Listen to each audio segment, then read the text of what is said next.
Hi there, my name is Kendrick, and today I get to interview Liam. So, Liam, welcome. Hello. So, Liam, can you please tell us your full type? I'm an ENTP. I'm a consume, sleep, blast, play, double masculine number four. Okay, cool. And what did you think and how did you feel when you got your typing results? I felt really embarrassed. ENTP is one type I never ever would have thought. I worked through so many things trying to figure out what my type was. And right before I received my results, like literally, like probably a couple minutes before I received my results, I started to wonder if I might be NE dominant. And I started to really worry that that was true because it was like, please don't. It's like the one thing I really don't like. And NETI especially, I was like, this feels like it's the most pseudo-intellectual type, and I like to think I'm pretty smart. But yeah, that was exactly it. I saw it and was just like, oh, and then it was like, yeah, that makes sense because that's all that I'm consuming all day long is ENTPs making content. So yeah, That's funny. I think most people, uh, just to touch on to what you said, a lot of people don't want to be an ESFP. So when they're getting their type back, they're like anything but ESFP, and then that's what they get, right? So it's kind of fun that you said that. 'Cause it seems to be like a normal trend. Um, yeah. what type did you think you were though before you got your result? I thought that I was an ESTP, and I was really hoping that I'd come back as a playlast ESTP. But yeah, it just didn't work out that way. I thought it would be really cool to be one of these SE dominant types. And oh man, I was kind of disappointed because of that. Yeah, I mean, all the cool people are the SE dominant ones. They're like usually the ESTPs and ESFPs, right? And obviously the ISTPs as well and ISFPs. So Yeah. um, I guess if you're lead intuitive, you want that sensory. So in our case, we both have S at the bottom, right? So Yeah. SI is going to be like the biggest issue in both our lives. Uh, I do want to ask you some questions then about your specific type. So let's go dive into each of your parts. Let's go start off with your first animal, which is consume. So the interesting thing about your type is even though you're double masculine, you're actually leading with your double feminine animal. So your double feminine NT consume, that's your first animal. So even though you're technically the punchy type, you're actually leading with that more softer animal. How do you personally experience that NT consume of yours with that double feminine flavor? I'm living up at a cloud, man, and trying to like work things out by mashing cloud particles together. And then at the end of the day, nothing happens. Like I don't remember more than half of the stuff that I learn. I'll probably get like a good like 5% of what I learn is something that I can know it, I can understand it. The aggression that I have, anytime that I feel any kind of like desire to push back on people or be hard on like the SF things, which are my masculine functions, like any desire to push back at all just totally vanishes. So I become this like really uh, I think like just like an overly soft person. People knew me as like a really, really soft, gentle, nice guy for a really long time. I had to work really hard to change that as my reputation because it was like, I don't want people to think that way about me. But that's just how I come across. Just kind of like really like the NT when I'm NTing with people and they're doing something that I think is like, it doesn't make sense. I know that I tend to come across as just kind of really whiny, really like begging them to listen to what I'm saying. And it's just no shove to my NT at all. Yeah. I can relate because I have double feminine NT also. So totally understand where you're coming from. Mine's Play-Doh, yours consume. So there's like that difference, right? Um, it is interesting though, because you do have that masculine FE. So do you still see the tribe as a threat as a result? Can you tell Yeah. me a bit of that, what that feels like? Seeing like when you like, when like is it all the tribe members or there are actually tribe members who are like, this person's definitely not a threat? Like how do you perceive the tribe? In my case, I see everyone, basically everyone as a legitimate potential threat to me. People who are like come into my life, people I know for a really long time. Uh, it doesn't really matter if I've known them for a super long time or if I've like just met them as a stranger.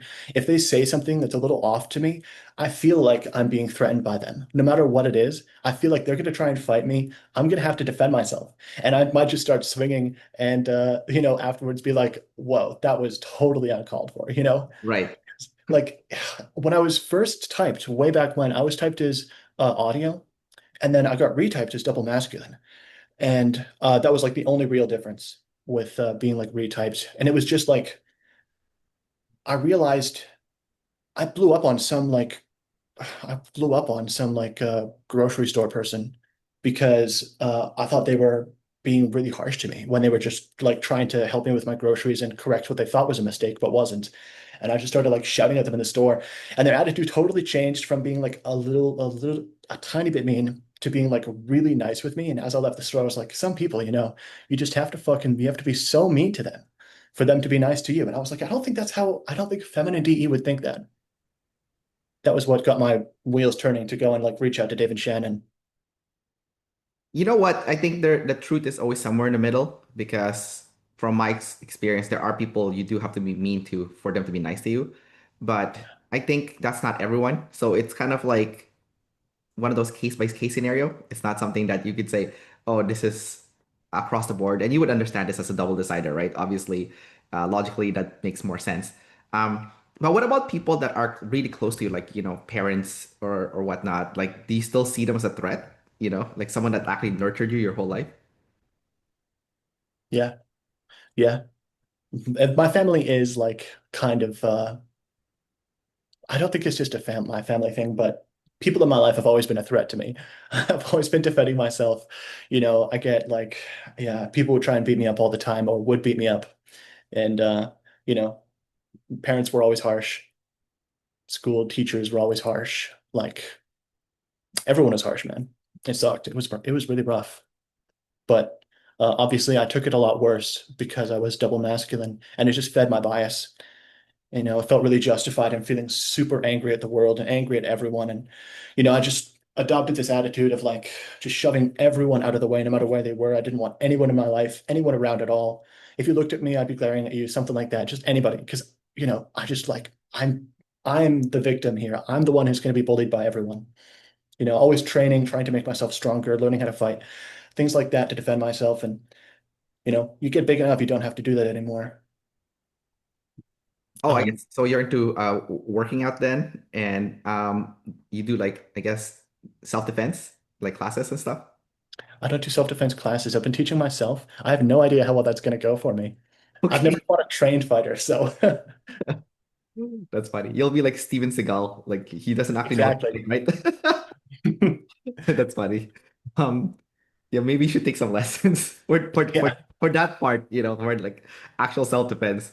Um, it's kind of funny. There's a guy called Jocko Willing, the ESFP guy, double masculine. So he did take jujitsu and stuff, and he's always praising it and saying that, um, like, because there was an incident in the US where the police force were a little bit abusive to the population. And his reasoning is, well, this police, they graduate from the academy and afterwards there's no more training. So, if you're not used to people like grabbing you and touching you, then you're gonna freak out if someone does that, and your reaction will be violence, right? So that's how the police are reacting pretty much. But he said that if they had regular jiu-jitsu training where they're grappling all the time, none of them would be that way because they would be completely used to, someone grabbing them, and they would have full confidence they can, put them in a submission and disarm them essentially, right? So, um, kind of interesting to see it from another double masculine perspective on how to like go how to make the world feel safer. It's just make by making yourself more threatening, uh, Mhm. essentially. Uh, Yeah. but it's cool though because you're double masculine, so you are doing the kinesthetic stuff that your modality needs of you in order for you to feel good. Like for example, I'm lead audio, but I'm not really tapping into it as much, and I feel like I'm missing out because I feel like, oh, that's like an outlet, right? So but I'm doing a little bit different because I do work in fitness, so my kinesthetic side is okay. Um, so I do want to ask you about the audio side then, in that case. So you do have audio second. Do you have any outlet for that? Like, hearing, learning by hearing, music, whatnot? I used to listen to an absolute ton of audiobooks, listen to lots of lectures, listen to your interviews all the time. Uh, I don't have like any musical talent. I'm sure you can hear my voice right now. I had no idea how I sounded until I listened to a video that posted and was like, yeah, I definitely don't sound like an SE dominant cool guy. So yeah, I just went through all this. I don't really have I don't have any outlet for like producing music, but or producing any sound things, I guess. Yeah. But Yeah, it would be really cool. I guess I really should try and look into that. I think what Dave said is any DOMs tend to have a Kermit-like voice. So it's definitely Yes. not doesn't have we don't have the cool factor going for us, which kind of sucks, but it is what it is. Uh, so back to your NT consume. So NT is correlated with problem solving, and your NT is in the consume position. That means if there is a problem, then your default would be to consume data because it's a little bit different from mine. I have play NT, right? So if I need a solution to be solved, my default is to engage with a tribe because it's in the play position, but yours is consume, right? Although you could Yeah. argue that you can use a tribe for that as well because you can just consume what they're saying to you, right? Um, And I think Dave spoke about a NT play dom that he knew who kind of did like the tribe thing, but all on his own, where he would just be like always trying to think about what every single person might argue for something. Like as an NT consume guy, I definitely do have some issues with like when I run into a problem, I'm gonna try and find a way to solve it. I might try and solve it on my own for a bit, but I'll give up and I'll just look up the answer eventually. And it doesn't feel like I'm being dishonest or like being unfair that way that maybe an NI person would feel if they saw an NETI guy, yeah. right? But like, oh man, I definitely when I see other NT consume guys being like, I'll fix this, and they look up the answer, it's like, well, come on, come on. What's But wrong with that? yeah, Well, because like okay, if you think about it logically, right? If you were like anti-sleep, for example, and you're solving the problem by yourself, that's good. But if you look at the data on people who have done innovative things in the world, they all have anti-consume. So it's kind of like, uh, like Bill Gates, Microsoft, right? That kind of paved the way. And then you have, Elon Musk with Tesla, SpaceX, and all this stuff. And so you think about it, and it's anti-consume. Even the Brian Johnson's guy who's trying to make humans live forever, it's like, oh, it's also anti-consume. So it's like there is something about researching the data that seems to be superior to figuring it out yourself with the anti-sleep. No offense to the people with the anti-sleep. I know some of them get. One of the things I used to do is to make fun of the ISTPs. I'll be like, the INTPs are smarter than you guys. Like just to start a little bit of shit, right? Because I'm a little bit of a shit starter. But there is, if you look at the data, there is something to it though. It's kind of interesting how if you do research solutions, and I guess if you just from my perspective, like what I can see is like um, most problems in the world, someone already solved it. So why should you reinvent the wheel? Instead, you should take the solution that someone came up with and upgrade that, right? So instead of building it from the bottom up, which I think a lot of NT sleep might be doing, just gather it and then go research it and go figure out how to upgrade that. So I don't know what your thoughts are on that or how you personally use that for your own sake for your day-to-day life and like but feel free to share. I'd love to hear. I think your thing about NT sleep is perfect. I think it's a great solution for those guys. And in my case, the NT consume having a lot of success, man, I feel like in a lot of ways that's I'm going to have to look at the data on that actually, because I'm just like, there have been a few extreme examples of guys having absurd success, no matter what their social type is, no matter what their sexuals are. But I wonder if it's partly selective and partly like, as the TI, you would kind of I think that you would reasonably expect that an NETE person should be the top of the pile when it comes to considering all of the data and considering all of the logic, don't you think? Well, it depends. It depends on the circumstance because the way I see it is TE is good for feedback, right? Getting the feedback to see if something works, and TI is mostly focusing on simulation, right? But the thing is, if you're using anti-consume, you've also gathered data that has already worked for someone as well. So it's like two for one deal kind of deal that you could say. Um, and just if you look at the Forbes top 10 richest people, like most of them have anti-consume. Granted, it's double masculine anti-consume. Yeah. So there is definitely something about the double masculine anti-consume that is catapulting people to the highest ranks. Even for the non-anti consume, like just double masculine consume in general, like you could look at Mr. Beast, the YouTuber, right? He's like number one. He's an ENFP though, play last. So there seems to be something about like double masculine consume that helps catapult you, especially if you have blast activated. I'm not saying you have to have blast activated in order to succeed because you have Warren Buffett. He's, one of the richest people in the world, and he's an ENTP. But he is blast last. So, and Bill Gates is also blast last. So you could be blast last and also be successful. But it seems like and obviously Elon Musk is also blast last. So it seems like the people that do make it to the top are blast last or play last. So it seems like there is something to that, which is good for you, because obviously that's like the only thing that you're missing is double masculine anti-consume in that case. In which case you could also practice just making it harder, right? Like just being more confident. Like it's gonna take some practice. Like I have double feminine anti-play, and as I got older, I'm starting to trust it more, saying that, you know what, I've solved this problem before. Why am I like looking for people for solution? I know the solution to this. I need to trust the solution. Um, so I just have to learn how to trust that. It's not easy, obviously. So I can relate to you because it's double feminine, but you know more than you think. I think that's what I'm trying to say here. Yeah, yeah. I think that's true. I've been trying to work on hardening my NT.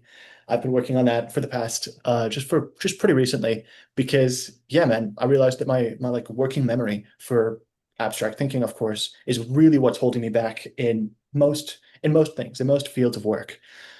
Because just like you guys, just like you and Dave, I'm gonna have like no frame of reference for my own intelligence working through problems and then having to rework the same problem and find out from my sister or something who's like, you did the exact same thing the exact same way 3 days in a row. You were like, hey, look at this solution, and it was the same thing every day. And it was like, you know, it's like it's also the confidence thing, man. That's like failing at solving some sort of problem and then not realizing that I'm capable of solving it, but I'm just being stupid right now is a real constant issue as far as confidence and things like that, because I don't have a frame of reference for where my intelligence is at any given moment. So like when I'm at my peak, I feel like I'm really smart. And when I'm at my lowest, it's like I've always been this stupid. That's kind of a constant issue. Is that something you deal with? Well, I don't have TI, so my Oh, identity is not tied to intelligence. I know, like, for individuals with TI, um, being wrong and making mistakes, those are taboo, like those really hurt, right? And like for example, one of my best friends, he's an ISTP, and he's now in his 40s, and he just learned that, because he's an IP, he learned that, oh, admitting your mistakes and where you screwed up, that's a good thing. That really helps you connect with other people because it helps them, be more vulnerable with you. And I'm like, that's interesting. I've never had problem telling my mistakes because A, I have feminine TE, so I don't really care about the thinking, and B, it's not personal because it's extroverted, right? But I can see it from his perspective though, because I can translate that to myself with FI, right? So I was like, oh, you know what? Good for him. He's learned that admitting you have a mistake actually strengthens the FE. You can connect with others better. And if everyone has a safe space that everyone makes mistakes, everyone makes errors, no one's perfect. Actually, that improves everyone. That makes everyone smarter. That helps everyone improve because the more mistakes you make, essentially, mistakes is the best teacher in life, right? To help you propel you to the next level. So, uh, you'll be smarter as a result because you'll have this knowledge, and also you'll be more courageous because you'll be less fearful of displaying or showcasing the mistakes that you made. And ultimately, dude, like when I think about it, everything comes down to survival, we're all pre-programmed honestly for survival, right?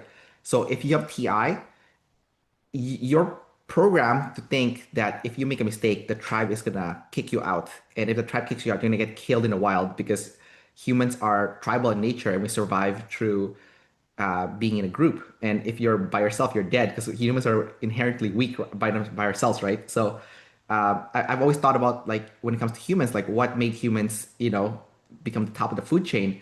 And a lot of people might think it's intelligence, but I think it's actually collaboration first and then intelligence second, right? So and then when you have those two together, it's magic, right? Intelligence plus collaboration. So but I want to hear your thoughts on that, like the vulnerability of the TI and, what it feels like. Yours is feminine though, so it would feel a little bit TE like, because it's, you're not so stuck with it. But let me know what your and also you're number four, so your ego is not very high also. So you're it's the bare bottom, right?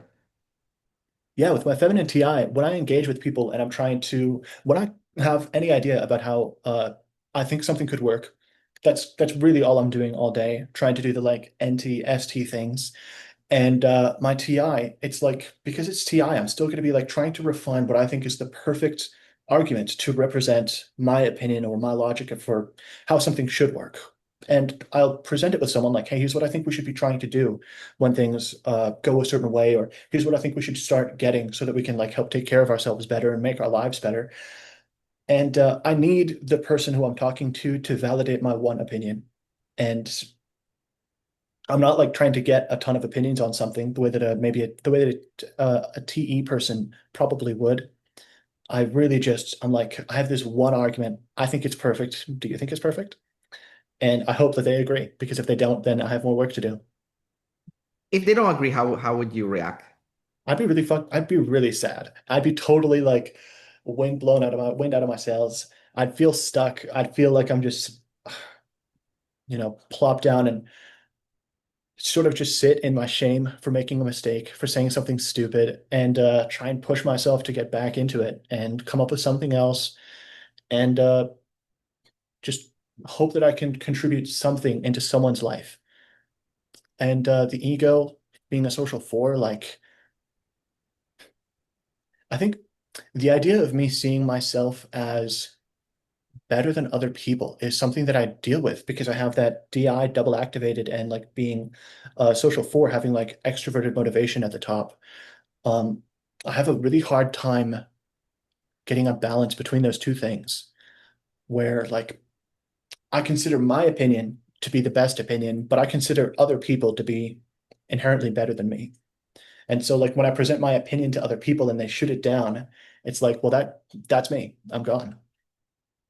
Oh, interesting. But is it also dependent on how they shoot you down? What if they shoot you down in like a what is the in a constructive criticism kind of way, like kind of saying to you, "Hey, your idea is good, but it's unfinished.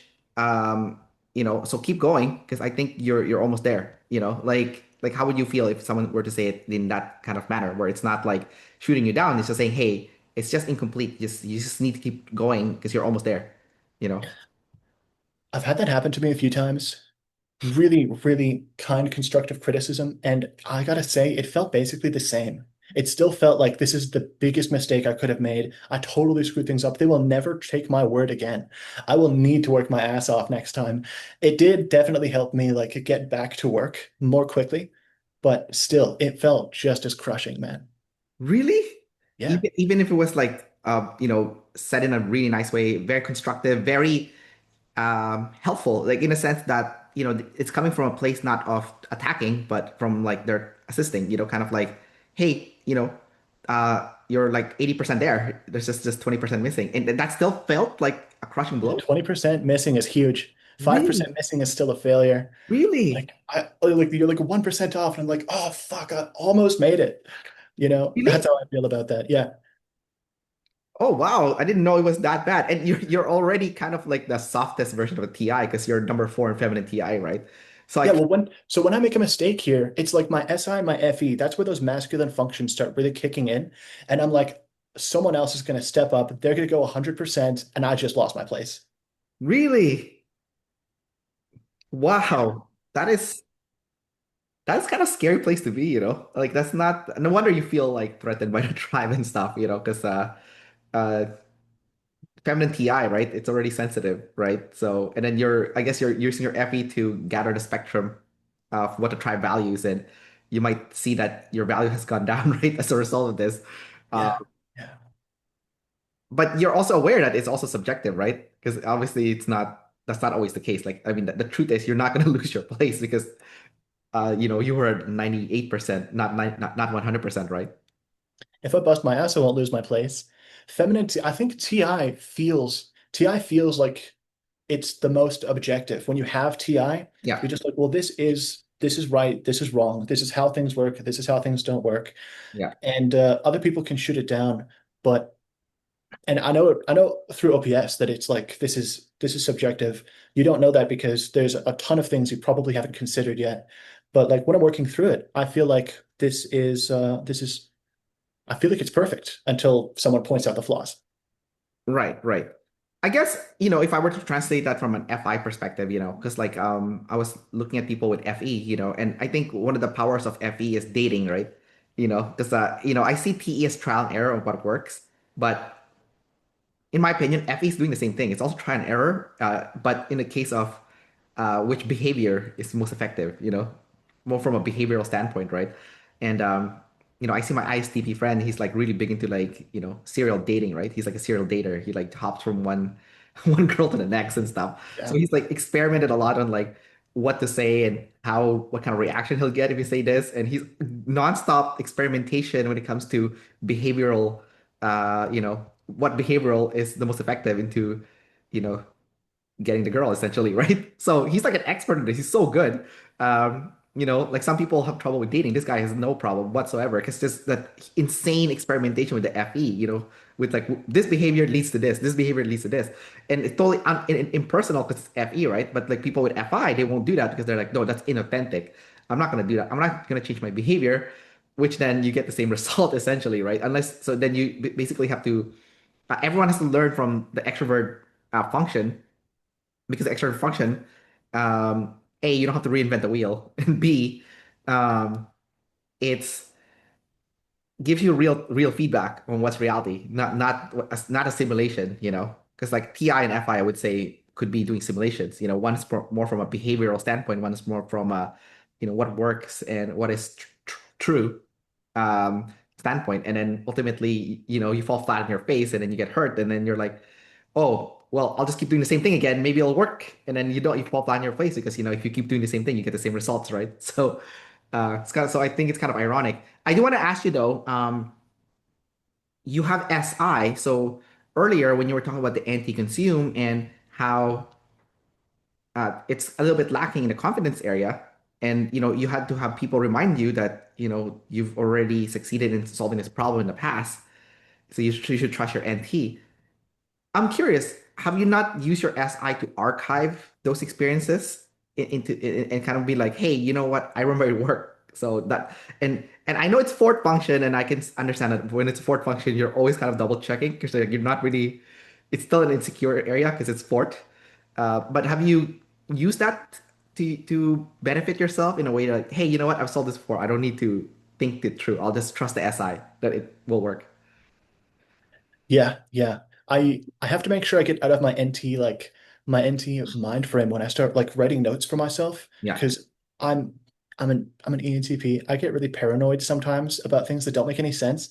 So if I'm like writing notes to myself about some theories of mine, I have a horrible habit of trying to write it in some sort of code that I can decipher. And the next time I look at it, I'm like, what does this say? Like, what the hell was I trying to write? This doesn't make any sense. And so like when I'm trying to do something, like I was building a fence a little while back, a couple of years ago, and it was like I this is really weird because this doesn't seem like an NT kind of thing, but I will forget what I was doing if I would get the job done too much and make it look too good, but leave it unfinished. The last part will not get finished. I'll be like, oh, someone put up a fence or something, and just like get on with my day. So I have to like leave my hammer out and my nails out and leave everything disorganized. So when I come outside, I'm like, oh, okay, that was what I was doing yesterday. That kind of thing is how I end up solving my problems and getting through things in life. Another question for you in this area also, when it comes to the confidence with the NT and whatnot. Have you looked at Neil deGrasse Tyson? Because he's your opposite. He's double masculine. He's double masculine like you, also ENTP like you. But the big difference is he's number one and he's double extroverted, double activated play. So, um, and he seems to have absolute confidence in his NT, even though it's double feminine, because he's number one. So that the ego kicks in there. Um, and double activated play. So I guess he's always checking with scanning the tribe essentially, and Yeah. learning that, hey, you know what, my value is pretty high up, in the totem pole, you could say. Um, have you done any research on him, followed him, just to see what you would be like if you were the opposite version of yourself? I have not, and I will do that. I totally didn't think about doing that. That's a really good idea. Yeah, yeah, because like I was just thinking about it. I was like, oh my God, you already have a template on like if you how to practice your play, first of all, because your play last. So this guy's using play, and then how to use your ego in a more healthier version, kind of like I'm not saying he's using it in a healthy way because he's number one. Obviously, number ones are not healthy with the ego. You know, ultimately you want like a number two or three with the ego because it's in the middle. But in your case, because your ego is in the bottom of your what do you call it? Your socials, then it would kind of make sense for you to tap into that just to elevate your confidence level and self-belief, essentially. Because number one is the ultimate type for internal motivation, right? So it's gonna be the opposite of you. So I think what David Chan said is, if you're missing something, just go watch someone over and over again that has that thing that you want, and then you can brainwash, you know, essentially, and then eventually you start believing it yourself, right? Or if not believing it, at least it being influenced, which is what you want ultimately, right? So, Mhm. um, I do want to jump on to the next animal here, double activated ST sleep. Okay. So your identity is tied to competence. Can you share a little bit about that and what it's like to have competence as kind of like the core, uh, what I call it, where your identity is tethered to that essentially? I haven't spent a ton of time thinking about this part actually. I spent most of my time thinking about my NT. The ST stuff, I know that that's sort of my thing. If I really dislike someone, if I feel like someone is really, really making a ton of mistakes, I would definitely accuse them of being incompetent before I'd call them, I don't know, like unintelligent or something. Right. Because like intelligence is just like a kind of whatever thing. But working up, building skills for yourself, I don't know. I mean, the SI is still such a pain in the ass, man.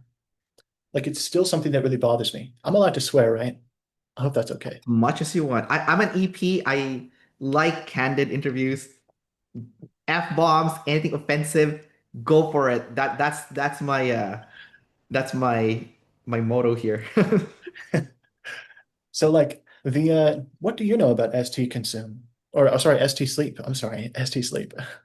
Yeah, so SD sleep is actually really cool because it's used to a lot of it's mechanical. You're pretty much you're the architect and the engineer of something. So you're gonna create the blueprint on how something will be built physically, and then you go ahead and execute. You actually build it. A lot of the amazing things created in the world were created by SD Sleep, like I said, like all those famous people like Bill Gates, he created Microsoft, right? Obviously he had a team, but he's one of the big players there that, built it from the ground up, right? And then you have, Elon Musk with electric cars, SpaceX and stuff, and you have um, Mark Zuckerberg with Facebook, right?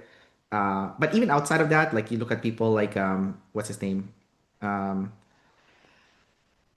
Brian Johnson. So he's trying to use the SD sleep to gather data and archive the data on what's true in regards to human longevity, right? So the Yeah. SI archives the data and the TI kind of validates if it's true or not, right? He has feminine TI like you, so he does have a team that helps him because the TI is feminine, so he's not the super confident with the TI, so he'd rather trust it. So he leans a lot on the SI also. Um, so like it's data driven essentially, and the data is what makes you make a decision. Like Jeff Bezos, for example, uses the SITI, gathers the data um, on Amazon essentially on how to best make the most money, right? As an online shopping experience. It can be a little bit cold though, because if you look at the way Jeff Bezos does it, he has those abusive fulfillment centers, and everything's data driven in regards to how to squeeze the most out of the employees. That's why they have time washroom breaks and stuff, which is kind of ridiculous and stuff. It's completely cold. Cold. It's cold. It's harsh, but it works. And unfortunately, he would not be in that position of wealth he is in if he did not step on people, which is awful to say, but it's also true at the same time because he's min-maxing as much as possible using the data that's available. So if you want to get to the top, sadly, you do have to step on people. Not everyone's willing to do it. I'm not willing to do it, because I have savior friends, but if just because I'm not willing to do it doesn't mean someone else is not willing to do it. And for data-driven number ones with ST sleep, who's like cold-hearted and just wants to reach the pinnacle of success, then you can use that ST sleep to get you there because all the data has been archived with the SI. The TI tells you that what the truth is. Truth doesn't care about FE, Truth only cares about truth. Objective truth, that's what you said earlier. Yeah. So, and in his case, I think from what I heard about those fulfillment centers, they actually want fast turnovers because apparently people work harder when they're new, and then when they're there too long, they're useless. So they actually want you to feel like garbage so that you will quit, and then they'll replace you with someone else that's desperate for a job, and rinse and repeat. They actually don't like people to stay there too long because it's bad for productivity, and that's also a TI truth, which kind of crazy if you think about it. So but that's just one aspect of things. Obviously, you can use ST sleep for something else. Like you can use it for fitness. I did an interview a long time ago with another ENTP, and he said ST sleep is having a body that works, and I like that, right? So having an SI routine that works for you, that gives you the best result in terms of fitness, getting the best result, whether that be performance, aesthetics, whatever your goal is, you could achieve it because you've archived the data with the SI, you've used your TI to analyze the data, and Right. you can min-max essentially to get the best result, right? So just so yeah, so I want to hear from your perspective on how you're personally using ST sleep, whether that be in your fitness life or in your career.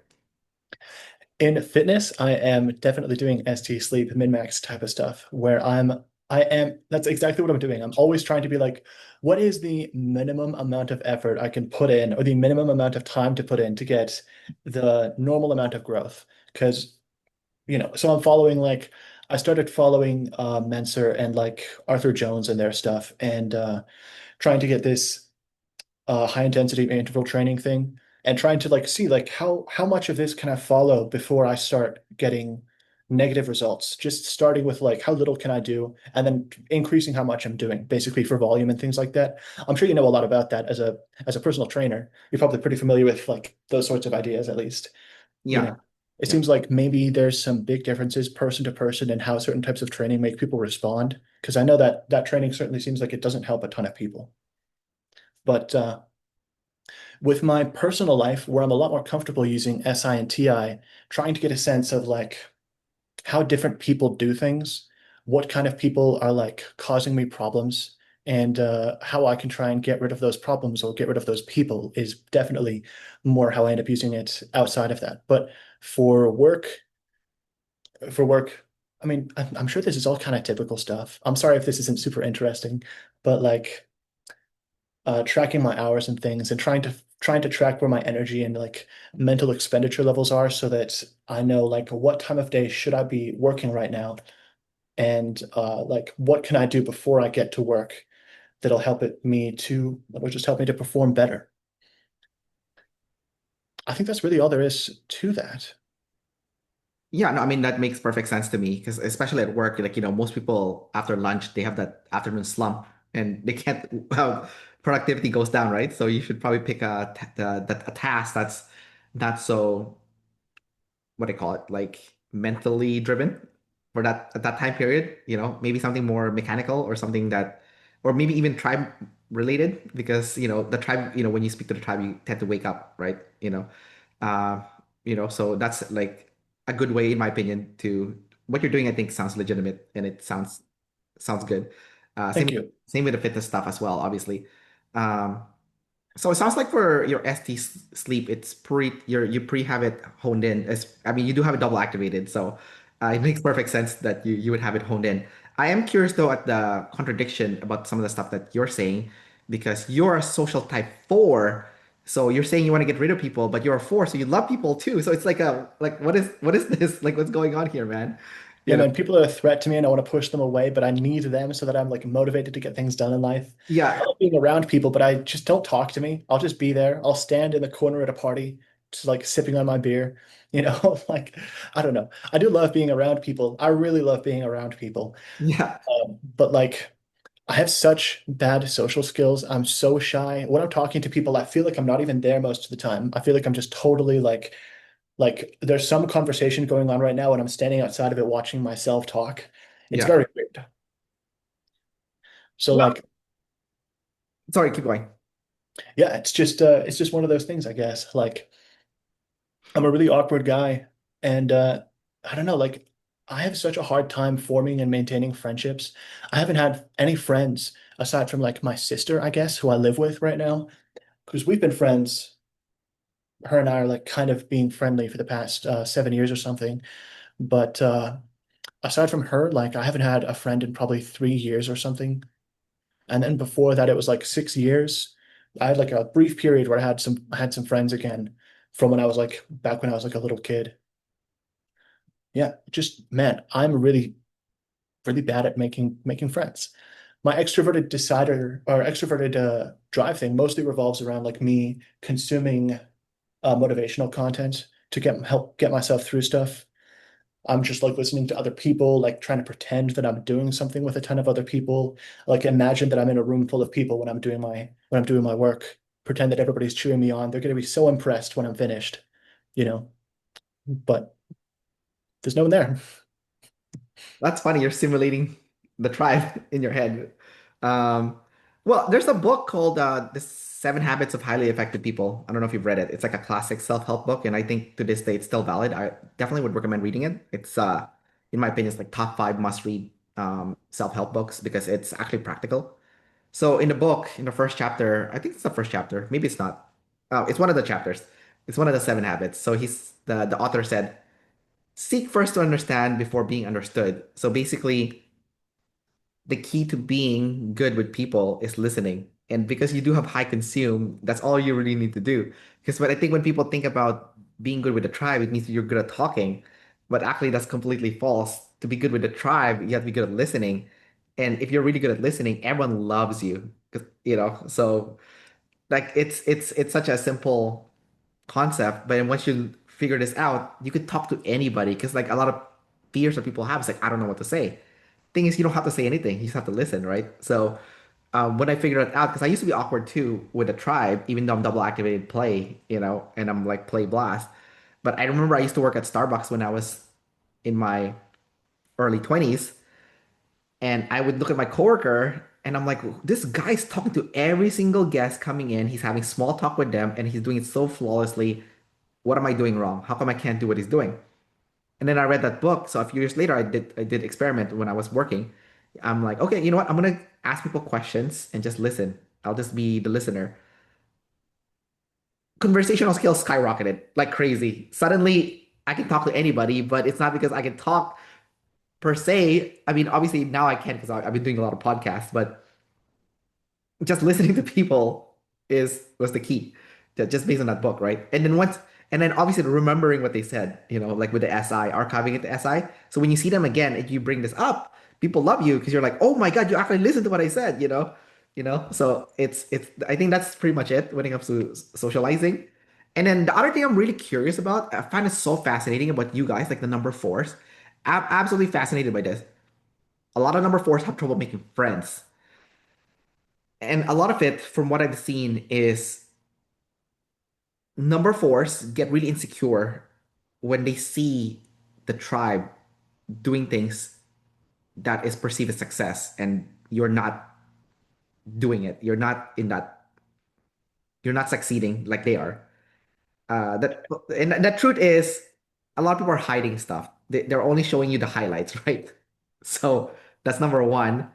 And number two, because you're so tribe oriented as a number four, wouldn't you also have more success if you allowed yourself to be the person at the bottom of the totem pole and let the tribe bring you up? That's always my thought because I have number four friends and we'll get together, have lunch and stuff. And I have number four friends, I only see them once a year. I invite them to go hang out with us, like, play video games, grab a bite or whatever. They won't come up. And I know why, because every time I see them, I have a friend who's an ISTP, right? He's a number three, I think, or four, I'm not sure which one. But maybe a three because he brags a lot, but high flex, and he's always talking about how successful he is, and it's true. He is a self-made millionaire, and I see my number four friends getting insecure.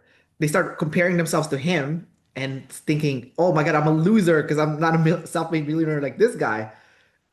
I'm a number two, right? I'm like, why don't you just hang out with him and you can learn something, you know? It's not like he's literally telling you what he does to succeed. Like, it's not like he's hiding anything. Because he has SE, so he's not hiding any facts, right? I mean, he doesn't have SI, sorry. He has SE, so he's just freely giving the SE away, you know? So I'm like, but my number four friend is like getting really insecure, and I'm like, dude, you love people, hang out with people, get over yourself, you know, be happy for the guy that he's successful and learn from it, and then take something from what you've learned from this person and apply it to yourself. And if you hang around people who are succeeding, you're gonna succeed too, because just you're the average of the five people you're closest with, right? So I want to hear your thoughts about those things that I have just mentioned, because I don't know if they ring true to you as a number four. They do. They do. I do feel like a loser when I see people being successful. When I see a bunch of people just having a lot of great success in life, I definitely feel like a loser. And I feel like I totally screwed up and like, man, I really should have just gone back and fixed things. And I don't know. In my case, it feels like if I was super wealthy, people would admire me. They would admire me. I wouldn't have I could then I'd have something to flex about, I guess. That's it. I really want that flex to be active and be fulfilled, but I don't want to put any work into it at all.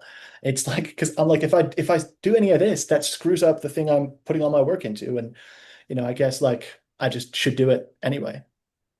I do love that. I do love the social one, social four thing though, because it does seem kind of funny to stand back and look at it. Because it's like you got these two groups, and I assume social ones. I haven't met very many social ones. I think I was best friends with one a long time ago, but we had a pretty obvious, like easy to anticipate falling out based on that sort of thing.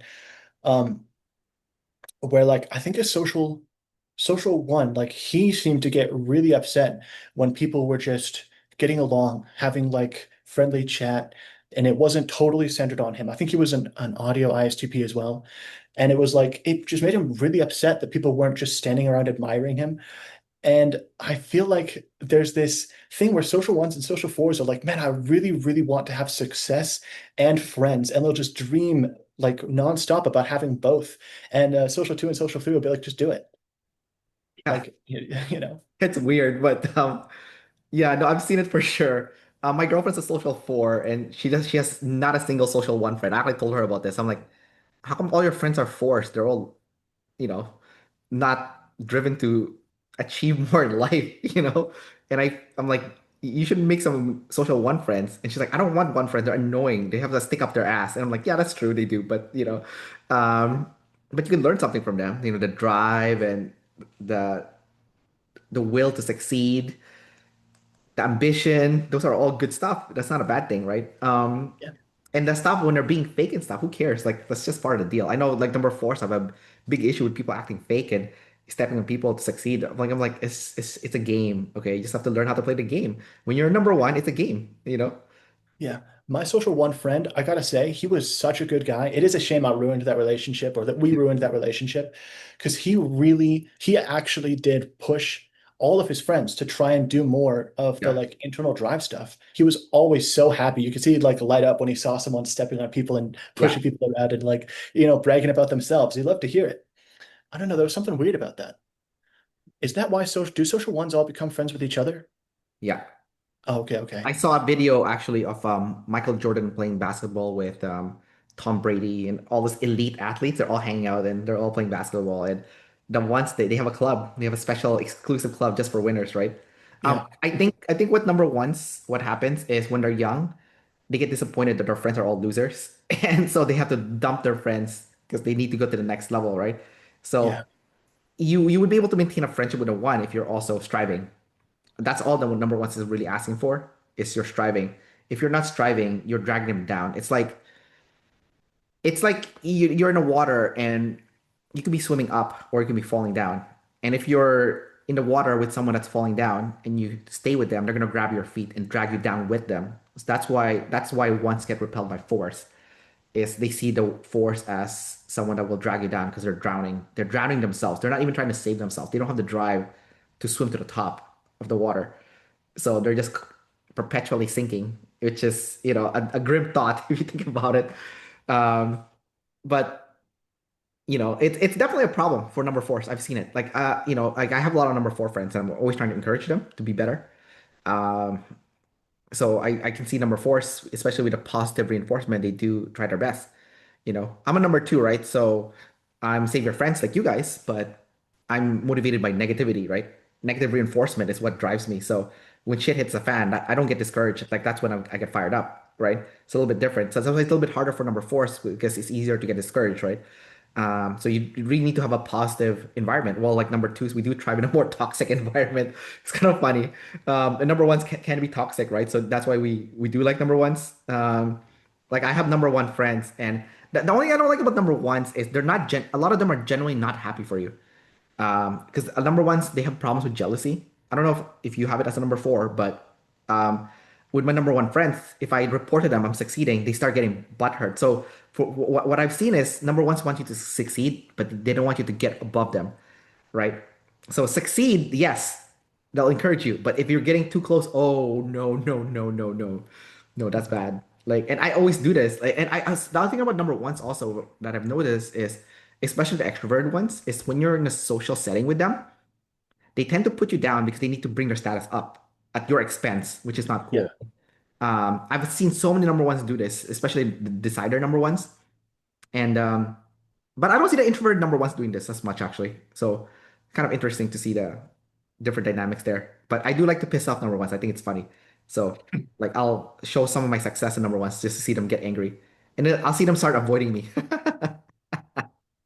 And for me it's all fun and games because I'm in the world of ones and fours. Like I have both you guys in the middle. So for me, it's like a joke, right? You're a double decider, so you can see that also from the tribe itself perspective. But it's just for me, it's funny. Yeah. Um, I want to ask you next about your SF blast, double masculine SF blast. This one's intense. It's aggressive. It's correcting the tribe's behavior. Can you share a little bit of how perhaps you've done that? Perhaps you've seen like crazy number one who's stepping on other people, and that's not cool with you, and you're trying to tell them, "Hey, cut it out. That's not nice." Yeah, yeah, that's where the confrontations that I had with that social one guy kind of came around because that was his thing. He was always putting people down. He was always trying to insult everyone else and make himself sound way better than everyone else. He would always like cheat people out of whatever little bit of social success they could have had. Like if a person came in town and they like were pretty good at fighting or something, he would wait until they were drunk and then he would challenge them to a fight, something like that. And so like he and I ended up having a lot of like back and forth confrontations about like, hey, you do not treat people like that type of shit. Because it's just crazy that you would do something like that. And he would do that to me as well. Got a reputation for this and trying to fight me when I was sick or trying to fight me when I was drunk or something like that. And the other stuff that I had would be like trying to tell someone how to behave or like get out of the way. Like we're trying to sort something out. We don't need someone like you around here right now. Like people would always come to me when we were like in a group of people and you needed to like kick someone out because I was the most honest person or something. But it was like I'm the most forceful when it's like, sorry, but you don't fit in here right now. We really don't need anyone like you around right now. Sorry, man. Like we're trying to just hang out and be friends and we can't have someone like you around here because you're going to kind of like destroy the mood. Or telling someone to like, hey, go and sit over there. We're like trying to like go through something right now and you're standing in the way and they like don't do anything about it. Pick them up and carry them over there and be like, you're gonna sit right here. Like it really bothers me when people don't listen to me. I guess that's my blast, just being like, you have to do what I tell you right now, or I'm gonna, force you to do it. Well, I mean, they did say that EPs are the most controlling type, so you kind of just demonstrated that. But that's kind of funny though. Um, that's interesting how you worded that. So I guess you're like the enforcer, I guess, to protect the tribe as well. Especially if someone's wrecking the vibe, right? Essentially. Yeah, Um, which it turned out eventually to be me, unsurprisingly. So yeah, yeah, yeah. You know what? That's true because if you're the person doing that stuff, you are wrecking the vibe also because yeah. you're being too forceful or jerk, and It doesn't come across. There's definitely a time and place though, so the balance is definitely hard. Speaking of vibe, let's go over your last animal. NF play. So this is all about vibe. Okay. So would you say you have trouble reading the vibe of the tribe then? Like, or you're able to do it, you just don't know how to approach it? Because you have it last, but it's still NF, It's kind of like Brendan Fraser. He's an ENTP jumper, so he's NF play first, right? And he's scanning the tribe vibe constantly, right? So how are you, what's your relationship with that personally? I feel like because it's masculine FE, that totally screws me when it comes to trying to like read someone's intentions with me. There was this time a while ago, I'm going to tell you this short story. I was totally in love with this person I worked with. Super sweet lady, super beautiful lady, always really kind. Um, and like while we were working together, she kept like grabbing my hand if we were sitting on at a table together, or she'd like wrap her arms around my arm and like throw her head back and laugh whenever I would say something I thought was funny. And I was like, what the fuck are you doing? It felt so weird. I just like shoving her off of me and stuff because it was like I didn't realize that maybe she was kind of flirting with me or something like that. Come on, man. And so yeah, like a couple years later, I'm like, oh man, that was such a fumble. That's crazy. How did I miss all of that? You have to use the SI and the FE to kind of like go through the emotions. And you're like, did you have like a moment you're like, what have I done? You know? Well, yeah, dude, you have to fucking smack me if you want me to like pay attention. You have to hit me so hard with your emotions for me to catch them. That's kind of that's like my biggest problem. Because yeah, So man, so at that point you needed to have a friend tell you, it's like, dude, you're being an idiot. This girl likes you. She's flirting. Like just roll with it, you know? yeah, for real. Yeah. How you're also Demon NF. Do you know how you work on that sort of thing?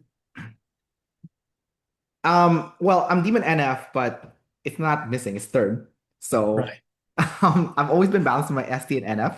Like I've always respected NF, but it's not like I don't go overboard like the NF, the lead NF ENFPs, where they're like going over like energy and all this bullshit, right? Like, yes, there is such thing as energy, there is such thing as vibe, um, but there's also such thing as ST. So you have to balance it with ST because otherwise you're just a nuthead, you know?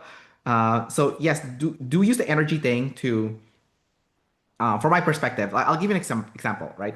So I'm always um, absorbing the vibe around me because of the NF consume. So I'm either absorbing your vibe. So if I'm absorbing your vibe, I'm trying to see your authenticity level. So I'm using my NE to gather your patterns and then distilling it in my FI to see if there's a behavioral consistency. Because the FI is looking for, it's kind of like TI, logical consistency, right? FI is behavioral consistency.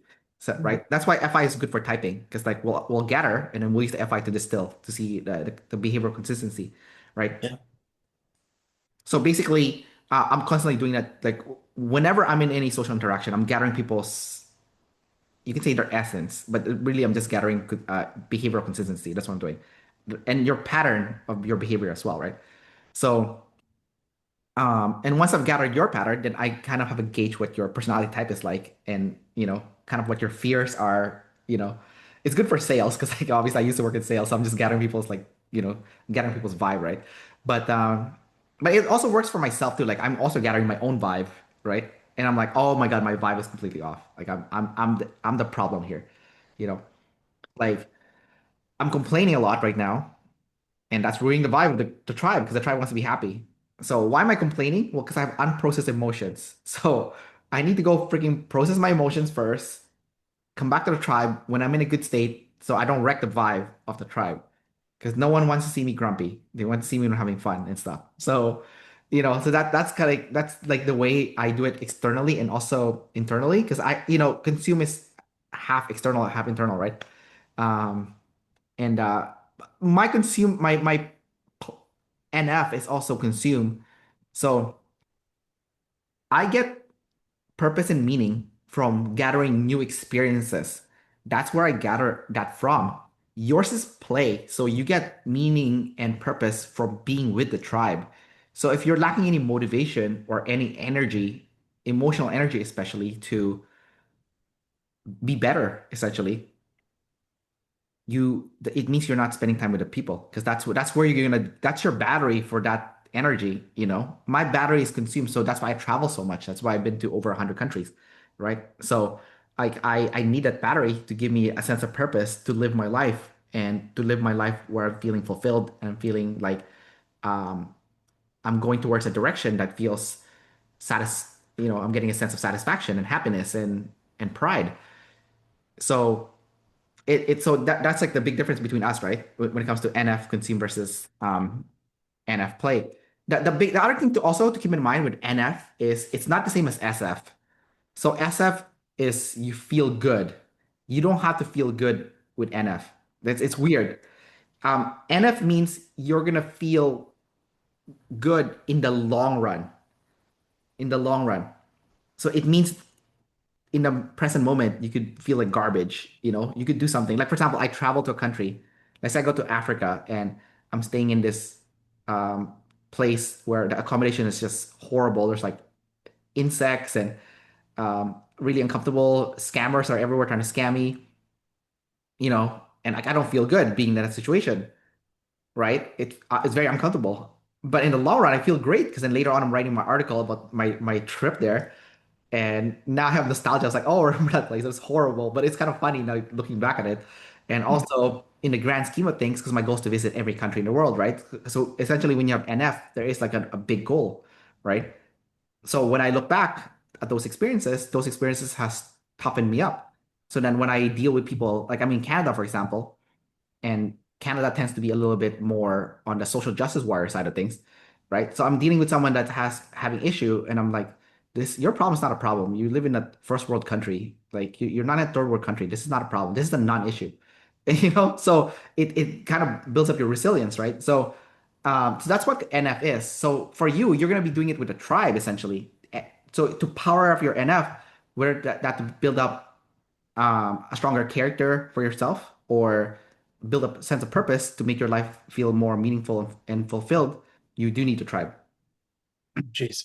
Thank you so much for telling me all that. Honestly, I had no idea. I knew that I was lacking that, and I Yeah. knew that I was lacking the NF. I knew that I had no sense of purpose, and I realized that I feel a great sense of purpose come into my life when I spend time with new people. But I don't know why I never put that together. Yeah. Yeah. I mean, like I see your Bible behind you. Are you part of like any church groups or anything? Yeah, I'm Catholic. Yeah, okay. So yeah, I mean that could be your NF outlet, right? You can just be part of like a Sunday school, you know, you can volunteer to teach. I was a former Catholic myself, so I used to teach at like Thursday night, like there's like youth groups, and I help teach. Like I do like lectures on the Bible when I was younger. I'm not the religious anymore. I'm agnostic now, but I'm not against religion per se. Like I think I do believe in a God, you know. So, but it does give you a sense of purpose. So I think it's good. Like I think you should be more involved when it comes to the church stuff. That if anything, that will give you the sense of purpose that you're looking for, you know. All right, I'll do that. Yeah, and I do you feel like the people in the church are threatening, you know? Yes, I do. I don't talk to anyone there. I just do my own thing. Going to church is so exhausting, but I have to do it.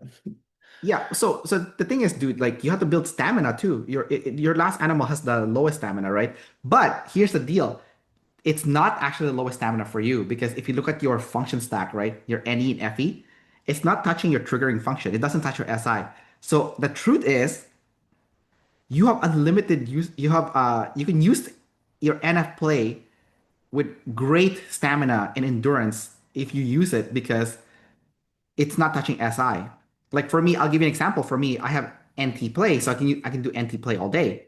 I do the podcast. I can crank out like crap load of podcasts. I used to do it when I was new to the whole interview thing, right? Like I'm not doing it as much anymore, right? But when I was doing it before, when I was trying to build up my YouTube channel, I was doing it nonstop. I was interviewing so many people, like insane amount, right? And my endurance was really high. But when I made explainer videos where I had to make them using my SI, I would feel triggered, so I can't do them on a consistent basis because it's touching my triggering function. So it's one of those things like I have you were asking me about my NF demon, right? And I was like, yeah, it's a demon, but it's my first two function also. So I have unlimited endurance once I get started.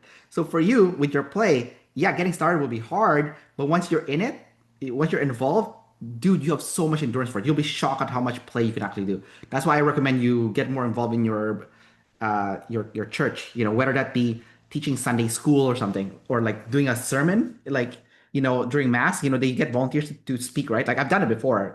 Like I'm like I said, I grew up Catholic, so I know all this. I know all this stuff, right? Hmm. Like go in front of the church and go talk. Go read like a passage in the Bible, right?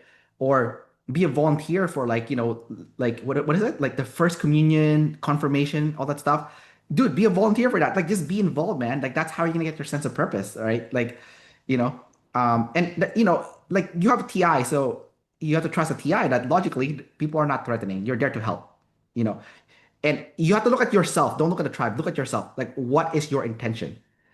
So, are you willing to get hurt so that other people um, become better when it comes to um, you know, like as a Catholic person, if Yeah. the answer is yes, then you're doing, you could say, God's work, So you just have to reframe a lot of things, right? Which is good because you have feminine TI, so you are going to be good at reframing things. So you just have to take something, masculine TI is stubborn, but you're feminine TI, so you can choose your identity, man. That's a superpower. Arnold Schwarzenegger, he chose to be a millionaire. That's the identity he wanted, you know, so yeah. That's all great, man. I'm definitely going to go and do that then. All right, dude. So, we're gonna wrap up the interview soon. Is there any topic that we did not touch on that you would like for us to address before we wrap this up? Hmm. No, I think we've covered basically everything. I hope it was, I hope it was good. I hope it wasn't a waste of your time or anything. No, no, it's good, man. I always enjoy talking to play last people because, for me, it's easy to talk to you guys because we have blast and consume in the middle. So we that's how we communicate. Oh yeah. Yeah, and then you're missing play, so you get energized by my play, and then I learned a lot from your insights from your sleep. Right earlier when you were giving me the insights of your life that you've already sleep processed. I think that's all good stuff, right? So it's a synergistical relationship. So if anything, you should make more friends with high play people to energize you. It's like a hack, because I was interviewing this girl who was play last INTJ. She's social type too. She loves people, but she has trouble making friends because like she's play last. She wants friends, but she's play last. And she said that she always appreciates her high play friends because they get her out of her shell. I think that's how she described it. So yeah, just if you see someone that's high play, just hang out with them, just listen, just be a wallfly to start, and then eventually you become like integrate in the tribe, and then once you're in, you're gonna be out of your shell. You're gonna be able to express yourself. You're gonna have a feeling of purpose and meaning, and then you have a rich life, man. That's the good stuff, man. It's all good stuff here, you know. Yeah. Cool. All right, we'll wrap it up here. So thanks for coming out, Liam. And Thanks for having me. yeah, for sure. See ya.